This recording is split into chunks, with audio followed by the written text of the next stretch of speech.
আমি এক বহুকাল আগে খুব কাছের এক মানুষের কাছে প্রশ্ন ছুড়ে দিয়েছিলাম, একটা মানুষকে মেরে ফেলার সবচেয়ে সুন্দর উপায় কি হতে পারে। He simply replied, make someone fell in love with you and just leave suddenly. এই হুটহাট ছেড়ে যাওয়া মানুষগুলোই আমাদের জীবনে সবচেয়ে বড় বিপ্লব নিয়ে আসে।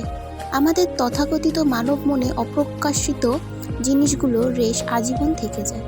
এই ধরুন না, দিনের পর দিন একটা মানুষের সাথে চলাফেরা, রাস্তার একধারে পড়ে থাকা বিখ্যাত কোনো কাকুর হাতের ফুচকা খাওয়া, নগরীর সস্তা কোনো কফি শপে সারাদিন বসে থাকা ও তার ঘটনা বিশ্লেষণ করা।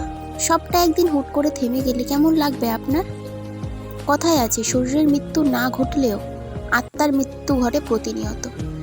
এই আত্মাকে মেরে ফেলাটাই যেখানে এত সহজ, সেখানে জীবনযুদ্ধে আপনি আমি পিছিয়ে না পড়লে আর কে পড়বে? পৃথিবীতে আত্মাকে মেরে ফেলার এই অসীম ক্ষমতা নিয়ে জন্মানো মনুষ্য জাতি আমরা। প্রতিনিয়ত অবলীলায় কি সুন্দরভাবে অজস্র মানুষের মৃত্যু ঘটিয়ে ফেলি।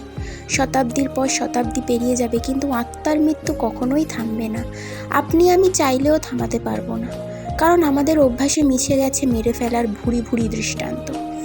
তাই আজও দিনকে দিন উন্নত চিন্তার মানুষ হিসাবে এক মঞ্চের উপরে উঠলে আমরা মনের মৃত্যু থামাতে পারি না। প্রত্যেকটা মানুষের জীবনে একবার হলেও আত্মার মৃত্যু ঘটতে বাধ্য, কারণ ওই যে পৃথিবীর সুন্দরতম মৃত্যুর উপায় আমাদের উপলব্ধি করা হয়ে গেছে।